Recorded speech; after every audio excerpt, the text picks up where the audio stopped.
Each week at this time we do something called a community moment, where we invite someone from the Oasis community to come up and share kind of a brief thought for the day. It can be maybe a life experience you had, a book or that's generated some ideas you've been thinking about that you want to share. We've had all kinds of amazing community moments, and if you'd like to do one, please get in touch with me and I would love to get you on the schedule. Today we have a first-time community moment presenter. The title of her talk is The Functions of Art. Let's welcome Jenna Jacobson. Jenna.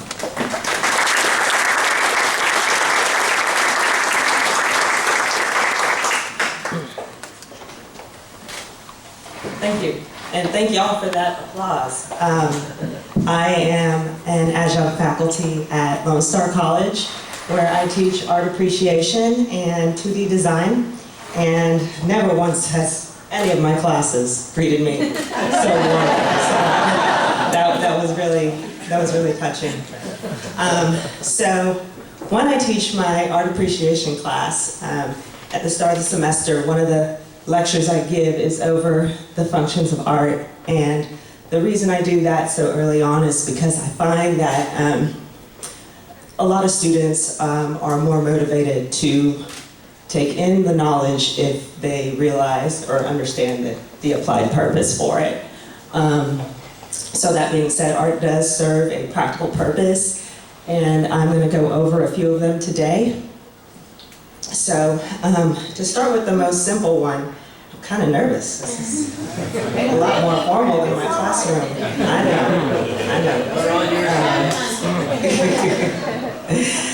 know. We'll grade you. No pop quizzes. So the first one I want to start with is just inherent delight, the enjoyment of seeing something. Oftentimes something beautiful, something that is thoroughly considered in its making and creates an experience where we have a more elevated sense of our awareness, a more elevated sense of the experience of beauty or of viewing. So this is Wayne Thiebaud, and he did a series of desserts, cakes, pies, paintings with oil paint in the 60s, and he never worked from observation. He worked from imagination, and so he did a series of these paintings, and it's about the beauty of color, the thickness of paint, and then creating compositions through this cake form, through this pie wedge shape. And I included this image here to show you all that there's these internet people who recreate things or do their own spin-off of stuff, and so somebody very meticulously photographed real cakes and pies to resemble the paintings, and I put this up here to share that, I think the paintings look more enticing, more enjoyable to view. So that's an example of the considerations artists make to provide a pleasant viewing experience if that is their purpose. Another purpose of art is to comment. This is the work of Kara Walker. Is anybody familiar with Kara Walker? Oh, a few, wow, oh, that's impressive. Okay, so as you know, she does these paper cutouts with black paper and an X-Acto blade, and they're all silhouetted like this. And they're arranged to create sort of an ambiguous narrative where things could be interpreted in different ways. Let me see if I have a cursor here, like this guy who's peg-legged. This is either his second leg or somebody being birthed out of him. But the imagery is often kind of grotesque and disturbing and laced with racism, gender, and sexist concerns. And Kara Walker is very ingenious in using the silhouette as a means to communicate problems with discrimination, because a silhouette is all the information you get is from that external edge.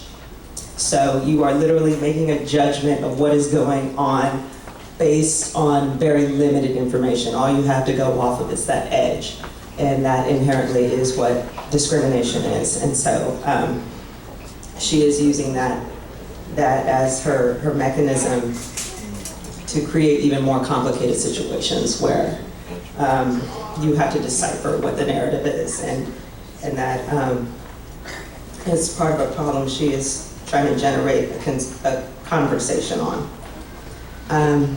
Art is often used to commemorate.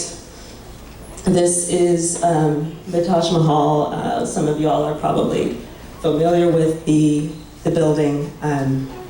You'll know that, or notice, or may have thought in this time I've been talking to you, that some of these works I've shown you are, they could overlap. They could go into delight or into another purpose. And so it's not always clear cut. For teaching purposes, you teach for clarity, and then you allow the students to sort of investigate for themselves. So I think this could also fit into delight because of its beautiful qualities, this sort of bell-shaped dome. This isn't a very close-up image, but there is sort of lace work in the carving here. And this was a building that was erected for Shah Jahan, his wife, his favorite wife. He was a Mughal emperor. Different strokes for different folks. So it was made to commemorate her for her death. She died in childbirth. Despite what maybe our stance is with religion, if a long-standing purpose of art is for worship and ritual. And so what I have here is an example of, it's a close-up of a stained glass window in Notre Dame Chartres, in the Chartres Cathedral. And these stained glass windows, the reason why they elevated their ceilings and created a large amount of space for these stained glass windows is they wanted to let in a lot of light, because they believed that was sort of like experiencing the divine, is to have this emanating light enter the room. And so it served that purpose, to create that experience, and also to educate people. Literacy wasn't as common during this time until the development of the Gutenberg press, when books became more accessible. So a lot of times the way people learned was through imagery. And so these stained glass windows have images or scenes from the Bible to educate the congregation. I tried to pick some works that y'all probably would recognize. This is Dorothea Lange, Migrant Mother, and don't know if you would necessarily think of it as a work that was made to persuade, but it was commissioned in 1935 by the Federal Resettlement Administration, which was later called the Farm Security Administration, and they hoped that it would raise awareness of the conditions of the rural poor to the public. This is an artist I stumbled upon when I visited the Manil in the summer. They had an exhibit of self-taught or folk artists. And this is Mose Olivar, who worked as a gardener, sort of labor jobs, and very tragically had a whole load of marble stone fall on his legs and crush his legs. And so while he was recovering, he was in bed all the time, and he'd just paint these little paintings and then hang them outside his house or up in his window, and he hoped people would come by and see them. He hoped to sell them for $1 or $2 to buy food or exchange them for something, but he gained recognition for this because he made a ton of them. I don't have a date for this, but he did so many images like this where they're very sort of childlike, blocky sort of figures that have repetition in the color and shape, and sort of rectangular nose, angular legs, and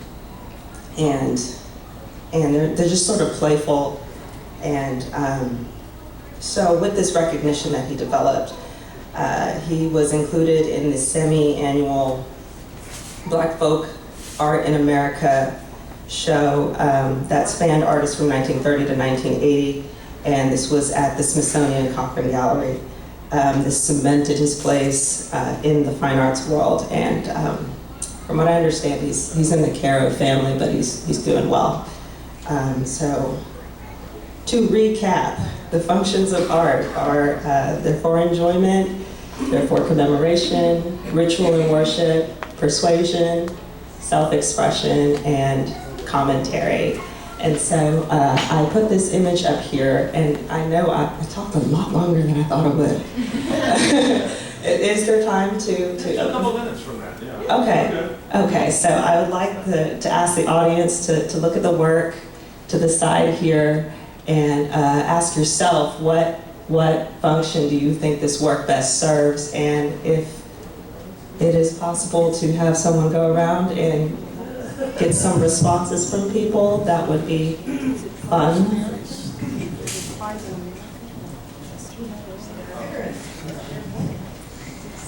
Is this on? I'm going to go with ritual and worship and also commentary, because it looks like a totem, a Native American totem, but it also looks like it's made out of shoes.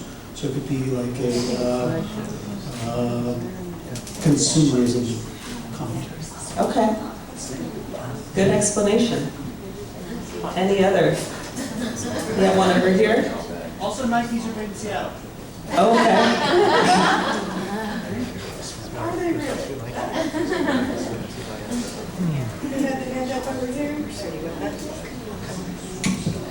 I also go with ritual and worship and enjoyment, because to me it looks like a very happy face at the front. Okay. So you're going off expression. Let's do one more, PC. I'm gonna think it's more commentary, because like I said, it does kind of resemble a Native American totem that could be used in a ritual, but like it's made out of Nike shoes, so maybe it's a commentary on our worship of materialism. Okay. So y'all are responding to the material it's made out of. I think we need to cut it off. I thank you so much for your attention. No one fell asleep. So thank you so much.